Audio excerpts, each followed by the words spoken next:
Welcome to மரகதம்ஸ் kitchen. இன்றைக்கி நம்ம பார்க்க போகிறது புளி சாத பொடி எப்படி அரைக்கிறதுன்னு பார்த்துட்டு அப்படியே புளியோதரை செஞ்சு காட்டுவேன். அதுக்கு சைட் டிஷ் வந்து முட்டை ஃப்ரை, அதையும் நம்ம பார்க்கலாம். எல்லாமே 1 by 1 நம்ம பார்க்கலாம்.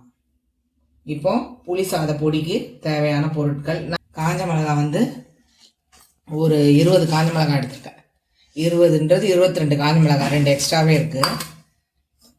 மிளகு வந்து 1 டேபிள் ஸ்பூன், சீரகம் வெந்தயம் வந்து 1.25 டேபிள் ஸ்பூன். இது ஒரு பாருங்க, இந்த கரண்டியில் 2 கரண்டி எடுத்து வச்சுருக்கேன். தனியா இதில் 1.5 கரண்டி கடலைப்பருப்பு, 1.5 கரண்டி உளுத்தம்பருப்பு. இதில் வந்து 1 கரண்டி போட போகிறேன். எள்ளு, கருப்பு எள்ளு. புளி வந்து 100 கிராம் புளி நல்லா கரைச்சி வச்சுருக்கேன், திக்காக இருக்குது. இன்னும் அதை வடிகட்டல, உங்களுக்கு செய்யும் போது வடிகட்டி காட்டுறேன். இதில் வந்து நல்லா ஒரு 2 கொத்து கருவேப்பிலை அலசி எடுத்து வச்சுருக்கேன். இப்போ நம்ம வறுக்கிறத பார்க்கலாம். ஸ்டவ் பற்ற வச்சுக்கலாம். கொஞ்சம் ஹைலியே தான் வச்சுருக்கேன், சூடாகிறதுக்கு வேண்டி, கடாய் சூடாகிறதுக்கு வேண்டி. இப்போ நம்ம கடலை பருப்பையும் உளுத்தம் பருப்பையும் ஓரளவுக்கு கோல்டன் ப்ரௌனில், ரொம்ப கருப்பாக்கிடக்கூடாது, அந்த மாதிரி வறுத்து தனியாக எடுத்து வச்சுக்கணும். நம்ம 1 by 1 தனித்தனியாக தான் எல்லாத்தையும் வறுக்கணும். சூடாகிடுச்சு, நம்ம இது ரெண்டையும் ஒன்றா போட்டு வறுத்துக்கலாம். பக்கத்துலேயே இருந்து வறுத்திங்கனாலும் கருகாமல் வறுத்துக்கிட்டிங்கன்னா கையில் வச்சுக்கோங்க, இல்லைன்னா மீடியம் ஃப்ளேம்லேயே வறுத்துக்கோங்க. மீடியம் ஃப்ளேமில் வச்சா லேட்டாகும். சீக்கிரமாக வறுத்து நம்ம கடகடன்னு செய்யணும்னா கையிலே வச்சுக்கோங்க, ஆனால் அது பக்கத்துலேருந்து நகராது. நல்லா அதை பொன்னிறமாக வறுத்துக்கோங்க. நல்லா இதை ஸ்டோர் பண்ணி வச்சுக்கோங்க. நான் இப்போ ஸ்டோர் பண்ணி வைக்கிறதுக்காக தான் உங்களுக்கு நான் இந்த பொடியை அதிகமாக வறுத்து காட்டுறேன். கம்மியாக செய்யணும்னா அந்த நேரத்துக்கு நீங்கள் செய்கிறதுனா இப்போ நீங்கள் கணக்கு பண்ணிக்கோங்க, ஒரு ஸ்பூன் எல்லாத்துலேயுமே. அந்த மாதிரி செஞ்சு செய்கிறவங்களும் இருக்காங்க. ஆனால் ஸ்டோர் பண்ணி வச்சுக்கிட்டிங்கன்னா பெஸ்ட்டு. ஃப்ரிட்ஜுக்குள்ளே ஸ்டோர் பண்ணி வச்சுக்கோங்க ஒரு பாட்டில். எவ்வளோ நாள்னாலும் கெடாது. ஏன்னா ட்ரை ரோஸ்ட் பண்ணுறோம் இல்லையா எல்லாத்தையும், அதனால நான் எதுவுமே கெடவே கெடாது. இப்போ நம்ம இட்லி பொடியெலாம் அடித்து எப்படி அரைச்சி நம்ம வெளியிலே வச்சுக்கிறோம், ஃப்ரிட்ஜுக்குள்ளே கூட வைக்க மாட்டோம் இல்லையா. எங்களுதுலாம் இட்லி பொடியெலாம் வெளியில் தான் இருக்குது, ஃப்ரிட்ஜிலே வைக்க மாட்டேன், கெடவே கெடாது. அதுக்கேற்ற மாதிரி நம்ம ட்ரை ரோஸ்ட் பண்ணிக்கணும், அப்போ தான் அந்த பொருள் கெடாது. இப்போ நம்ம இது வறுத்த உடனே நம்ம இது ரெண்டையும் வறுக்கணும். மிளகையும் வெந்தயத்தையும் வறுத்துடணும். அப்புறமா தனியா, அப்புறம் மிளகாய் லாஸ்ட்டில். அப்புறமா இது வந்து நான் உங்களுக்கு 1 கரண்டி சொன்னேன் இல்லையா, எள்ளு, கருப்பு எள்ளு. இது எல்லாமே நம்ம வறுத்துட்டு அப்புறம் நம்ம செய்முறையை பார்க்கலாம்.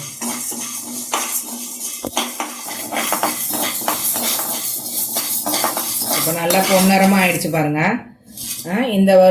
இந்த அளவுக்கு வறுத்தாலே போதும். இதை வந்து ஒரு பவுலில் எடுத்து வச்சுக்கோங்க. இப்போ எடுத்து வச்சுட்டு இதை பாருங்கள், இந்த அளவுக்கு வறுத்தாலே போதும். இப்போ வந்து இந்த மிளகையும் வெந்தயத்தையும் வறுத்துக்கலாம். மிளகு வெந்தயம் சட்டுன்னு வறுந்துடும், வெந்தயத்துக்கு லைட்டாக சூடு இருந்தாலே போதும். இதை நம்ம வறுத்துட்டு அடுத்தது பார்க்கலாம்.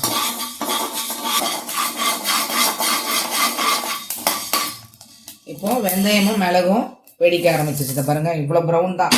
ஹையில் வச்சிங்கனாலும் பக்கத்துலேயே இருந்து செஞ்சிங்கன்னா கருகாது. இப்போ வந்து தனியா,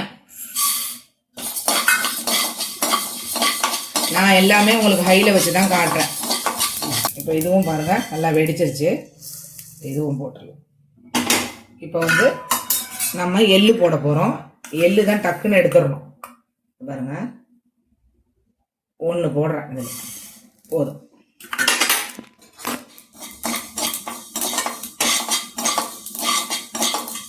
மீடியத்திலே தான் வச்சுருக்கேன், ஹையில் வைக்கல.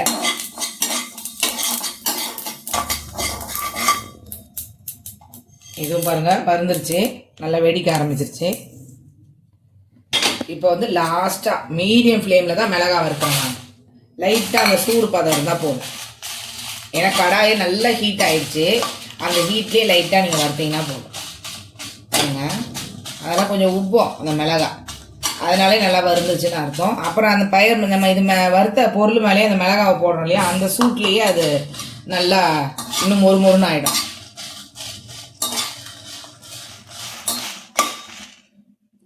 மிளகாலாம் வறுந்துருச்சு. மிளகாவெல்லாம் எடுத்துக்கலாம். கொஞ்சம் இது மேலேயே போட்டுக்கலாம். மேலேயே போட்டால் அந்த ஹீட்லேயே இன்னும் நல்லா மொறுமொறுன்னு ஆகிடும்.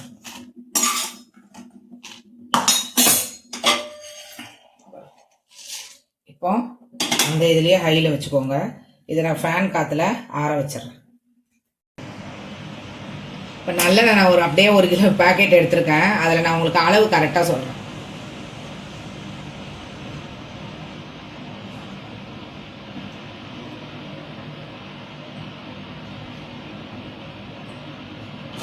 இதில் நான் வந்து 1.25 கரண்டி ஊற்றிருக்கேன்.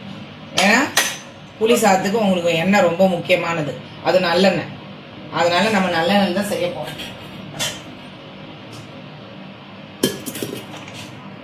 எண்ணெய் நல்லா காயுது.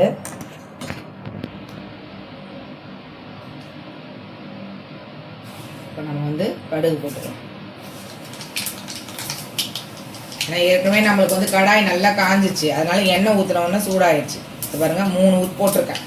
இந்த சின்ன கரண்டியில் 3 போட்டிருக்கேன் கடுகு. இப்போ கடுகு நல்லா பொரிஞ்சிருச்சு. இதில் வந்து 1 டேபிள் ஸ்பூன் கடலைப்பருப்பு, 1 டேபிள் ஸ்பூன் உளுந்து போடுறேன். அது ரெண்டும் வளர்ந்துட்டு இருக்கிற கேப்பில் இதை பாருங்கள், 1 கைப்பிடி இன்னும் 1/4 இது வேர்க்கடலை போடுறேன். சிம்மில் தான் வச்சுருக்கேன். சிம்மில் வச்சுருக்கேன். பாருங்க, எதுவும் இன்னும் வறுபடலை. மீடியம் ஃப்ளேம்லேயே வச்சுக்கோங்க. இந்த கேப்பில் நான் ஒரு 10 பல்லு பூண்டு நசுக்கி எடுத்து வச்சுருக்கேன். நான் சின்ன வெங்காயம் ஒரு 12 வெங்காயம் எடுத்து வச்சுருக்கேன். அதை நம்ம வந்து கட் பண்ணிக்கலாம். பாருங்கள், இந்த மாதிரி கட் பண்ணிக்கோங்க. இந்த மாதிரி கட் பண்ணிக்கலாம்.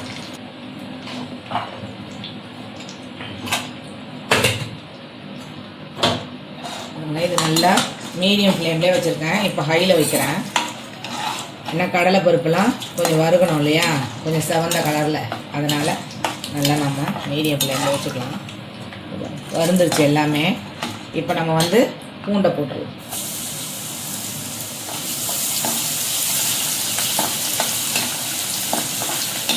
பூண்டை போட்டுட்டு நம்ம கையோட வெங்காயத்தையும் போட்டுடலாம். இது ரெண்டுமே கொஞ்சம் பொன்னிறம் ஆகணும். அது நல்லா வதக்கிக்கும். இப்போ இந்த நேரத்தில் நீங்கள் அதெல்லாம் பொன்னிறம் ஆகிறதுக்குள்ளே இது பாருங்கள், 1/4 ஸ்பூன் மஞ்சள் போட்டுக்கோங்க. உப்பு 1 2 போட்டிருக்கேன். தேவைன்னா அப்புறம் பார்த்து போட்டுக்கலாம். ஏன் இந்த உப்பை போடுறேன்னா, இப்போ இந்த கடலை பருப்பு, வேர்க்கடலை, உளுந்து எல்லாம் போட்டிருக்கேன் இல்லையா, அது வந்து நம்ம இப்போ போடும்போது பாருங்கள், இப்போ இந்த எண்ணெயிலேயே வறுத்துட்டு இருக்கிறதுனால ஒன்று தீஞ்சிடும். இப்போ நம்ம உப்பு போட்டதுனால கருகாது. அந்த திட்டத்திலே இருக்கும், கரெக்டாக அந்த வறுப்பட்ட திட்டத்திலே இருக்கும். பூண்டு சேஞ்ச் ஆகிட்டே இருக்குது. நான் ஹையில் தான் வச்சுருக்கேன். ரொம்ப ஹையில் வைக்கல, ஓரளவுக்கு மீடியமில் வச்சுருக்கேன். ரொம்ப சிம்லேயும் இல்லாமல் நடுப்பரமாக வச்சுருக்கேன். நீங்களும் அதே மாதிரி வச்சுக்கோங்க. பக்கத்தில் ஆனால் இருங்க. இப்போ பாருங்கள்,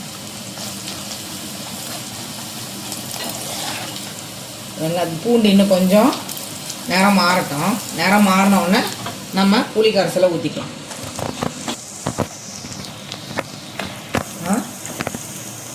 பாருங்கள், எல்லாம் நல்லா வறுபட்டுருச்சு. இதை பாருங்கள், எதுவுமே தீஞ்சிருக்காது. இத்தனைக்கும் ஹைலியே தான் வச்சுருக்கேன் நான். இதை பாருங்கள், எல்லாம் கடுகு அந்த உப்பு இருக்கிறதுனால. இப்போ ஃபுல்லாக சிம்மில் வச்சுட்டேன். இப்போ கருவேப்பிலை போட்டுக்கோங்க. கருவேப்பிலை பாருங்கள், இந்த நேரம் மாறக்கூடாது. பாருங்கள், எல்லாம் வெடிக்குதா?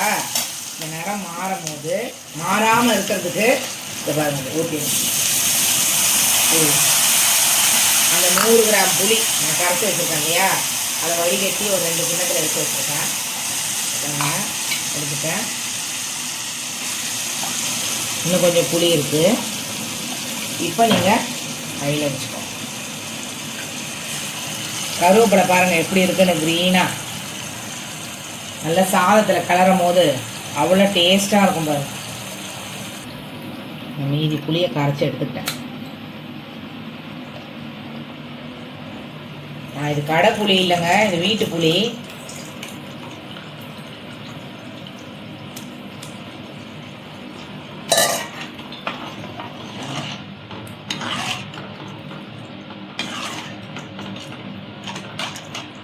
இப்போ வேணால் உப்பு டேஸ்ட் பண்ணிக்கோங்க.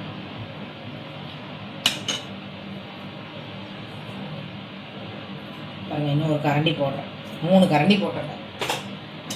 சாதத்தில் நான் சாப்பாடில் உப்பு சேர்த்து செய்ய மாட்டேன், அதனால் எனக்கு கரெக்டாக இருக்கும். சாதத்தில் உப்பு போட்டு செய்கிறவங்க கம்மி பண்ணிக்கோங்க. இப்போ நான் இதை ஹையில் வச்சுருக்கேன். இது வந்து குழம்பு திக்கார அளவு கொதிக்கிட்டோம். இப்போ நான் மூடி வைக்க போகிறது கிடையாது, ஓப்பன் பேன்லேயே தான் வைக்க போகிறேன். ஒரு 15 மினிட்ஸ். இப்போ நம்ம வந்து அடுத்தபடியாக அதை ஆறிடுச்சு, அந்த பொடி அரைக்கிறதுக்கு அந்த பருப்பு எல்லாமே ஆறி போச்சு. அதை நம்ம மிக்சியில் அரைச்சி எடுத்துக்கலாம். புளி குழம்பு நல்லா கொதிச்சிட்ருக்கு, இன்னும் 15 நிமிஷத்துக்கிட்ட ஆகலை. இதை பாருங்கள், இந்த கண்டிஷனில் எடுத்துப்போம். ரொம்ப திக்காலாம் ஆகணும்னு இல்லை, நான் உங்களுக்கு கரெக்டாக சொல்லுவேன். ஆனால் ஹையில் தான் வச்சுருக்கேன். எல்லாமே நல்லா ஒன்றோட ஒன்று எல்லாம் சேர்ந்து அந்த கடலைப்பருப்பு இருக்குது இல்லையா, அது கூடலாம் அந்த புளிப்பு இது போகும், நல்லா டேஸ்ட்டாக இருக்கும். இதை பாருங்கள், இந்த ஜாரில் தான் போட்டு அரைச்சி எடுத்துக்கிட்டேன். இந்த அளவுக்கு குறப்பாக இருந்தால் போதும். இதை பாருங்கள், ரொம்ப நைஸாக இருக்காது, தெரியுதா? ரொம்ப எல்லாமே அரைப்பட்டுருச்சு. இந்த ஓரளவுக்கு எல்லாமே அரைப்பட்ட ஸ்டேஜில் இருந்தால் போதும். ரொம்ப கொறுகொறுப்பாகவும் இருக்கக்கூடாது, ரொம்ப நைஸாகவும் இருக்காது. அந்த நடுப்பரத்தில் எடுத்துக்கோங்க, தெரியும் உங்களுக்கு எல்லாருக்குமே. அந்த மாதிரி எடுத்துகிட்டு இந்த மாதிரி ஆற வச்சுக்கோங்க. இந்த சூடோடு எந்த ஒரு இதுலேயும் கொட்டி வைக்காதீங்க. ஆறினோடனே கொட்டி வச்சிங்கன்னா அது நல்லா உங்களுக்கு எவ்வளோ நாள் நீங்கள் ஸ்டோர் பண்ணி வச்சுக்கிறீங்களோ அவ்வளோ நாள் உங்களுக்கு சூப்பராக இருக்கும்.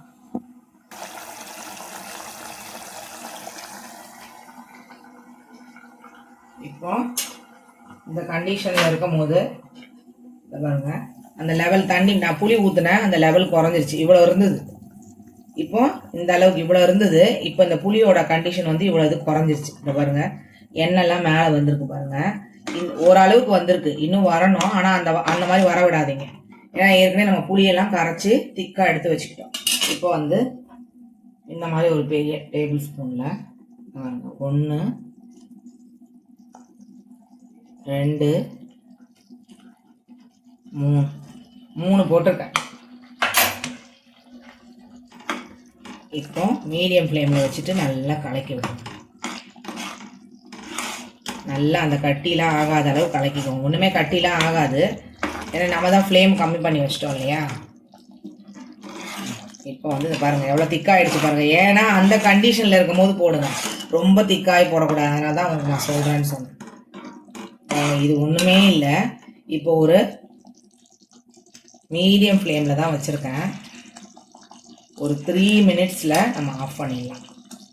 ஓப்பன் பேனில் நான் இப்போ க்ளோஸ் பண்ண போகிறேன், ஏன்னா தெளிக்கும் இல்லையா, அதனால் க்ளோஸ் பண்ணிடுறேன். இப்போ க்ளோஸ் பண்ணிவிட்டு நான் உங்களுக்கு வந்து இதுக்கு ஏற்ற சைட் டிஷ் காட்டுறேன்னு சொல்லியிருக்கேன். முட்டையை வேக வச்சுருக்கேன், அதை வந்து நம்ம உரித்து எடுத்து ரெடி பண்ணி வச்சுக்கலாம். அதை முடிஞ்ச பிறகு நம்ம முட்டை ஃப்ரை பார்க்கலாம். இப்போ நம்ம வந்து மூடியை ஓப்பன் பண்ணிடலாம். ஓப்பன் பண்ணிவிட்டு அந்த மீதி கருவேப்பிலை இருக்குது பாருங்கள், அதை போட்டுடுறேன். அது பாருங்கள், எல்லாம் எண்ணெய்லாம் பிரிஞ்சு எப்படி வந்துருக்கு பாருங்கள். பாருங்கள், தெரியுதா? கீழே மசாலா இருக்குது, மேலே வந்து அந்த எண்ணெய் இருக்குது. இந்த கண்டிஷனில் நீங்கள் இப்போ ஆஃப் பண்ணிடுங்க. ஊற்றினமோ எண்ணெய் மொத்தம் பிரிஞ்சு மேலே வந்துடுச்சு. இப்போ ஆஃப் பண்ணிடலாம். புளி சாத குழம்பு ரெடி ஆகிடுச்சு. இப்போ நான் வந்து உங்களுக்கு சாப்பாடு கலர்றதை காட்ட போகிறேன்.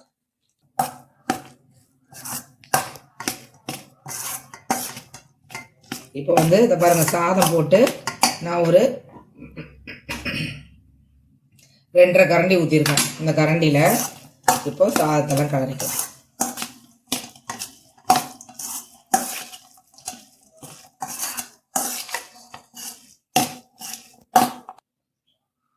இப்போது புளி சாதம் நம்ம இந்த மாதிரி 3 கரண்டி, இந்த கரண்டியில் 3 கரண்டி ஊற்றி கிளறியிருக்கேன். உங்களுக்கு தேவைன்னா இன்னும் டார்க்காக வேணாலும் நீங்கள் கிளறிக்கலாம், நம்ம இஷ்டம்தான். ஆனால் உப்பெல்லாம் கரெக்டாக இருக்கும். அந்த 3 ஸ்பூன் உப்பு ஒட்டி போட்டுக்கோங்க. வந்து இப்போ வேறு பவுலில் நான் உங்களுக்கு வச்சு காட்டுறேன். முக்கியமான இந்த கருவேப்பிலை பார்த்தீங்களா, இதை பாருங்கள், கருவேப்பிலை பாருங்கள், க்ரீனாக இருக்குது பாருங்கள். போட்ட கருவேப்பிலை இது, முதல்ல நம்ம போட்டோம் பார்த்தீங்களா, அந்த கருவேப்பிலை இது. இப்போ நான் லாஸ்ட்டாக போட்ட கருவேப்பிலை நல்லாயிருக்கும், ரொம்ப நிறம் மாறாது. இதுதான் புளி சாதம். பொடி போட்டு நம்ம புளி சாதம் கிளறி எடுத்தாச்சு. இதுக்கு சைட் டிஷ் வந்து நம்ம இப்போ பார்ப்போம். முட்டை ஃப்ரை. இப்போ வந்து நம்ம புளி சாதத்துக்கு ஏற்ற சைட் டிஷ் பார்க்கலாம். முட்டை 7 முட்டை எடுத்து வேக வச்சு கட் பண்ணி எடுத்து வச்சுருக்கேன். இப்போ நம்ம ஸ்டவ் பற்ற வச்சுக்கலாம். இந்த மாதிரி ஒரு பேன் எடுத்து வச்சுருக்கேன்.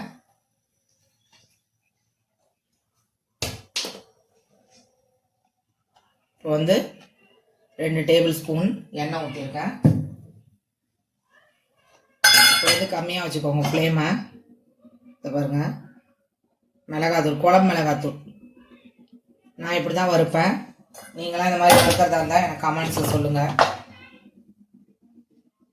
மஞ்சத்தூள் 1/4 ஸ்பூன், மிளகாத்தூள் வந்து 1.5 ஸ்பூன் போட்டிருக்கேன்.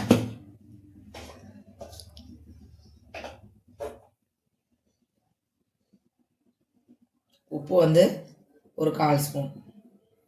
உப்பு நிறைய வேண்டாம். இப்போ ஹையில் வச்சுக்கோங்க, ஏன்னா அந்த நிறம் மாறக்கூடாது, தீஞ்சிரும் சீக்கிரமாக எண்ணெய் ஹையில் வச்சோம்னா. அதனால தான் பாருங்க, எல்லாம் நல்லா அந்த மாதிரி கலக்கி விட்டுக்கோங்க. கலக்கி விட்டுட்டு 1 by 1 போட்டுக்கோங்க. இப்போ பாருங்க வச்சுக்கோங்க.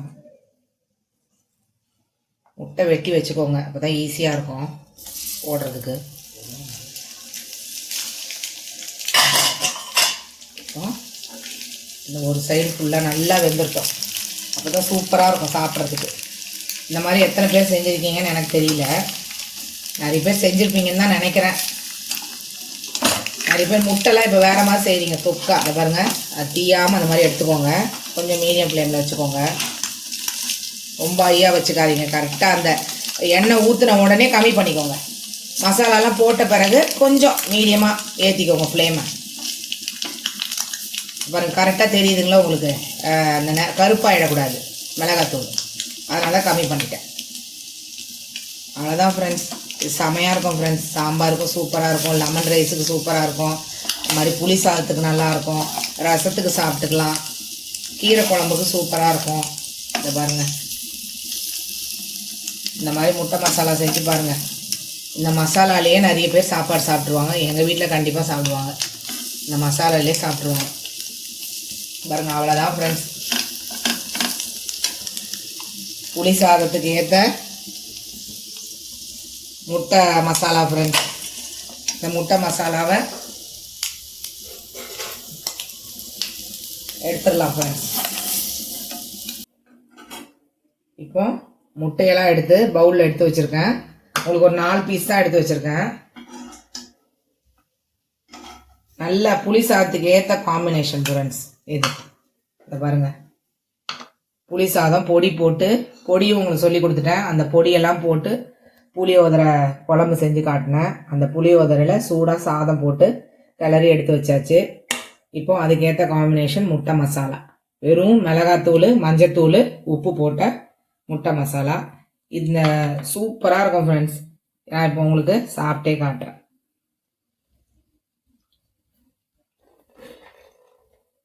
செம்ம சூப்பர் ஃப்ரெண்ட்ஸ். கொஞ்சம் முட்டை வச்சு சாப்பிட்றேன், நல்லா டேஸ்ட்டாக இருக்குது ஃப்ரெண்ட்ஸ். இதே மாதிரி செஞ்சு பாருங்கள். உங்களுக்கு பிடிச்சிருந்தா லைக் பண்ணுங்கள், சப்ஸ்கிரைப் பண்ணுங்கள். Thank you friends.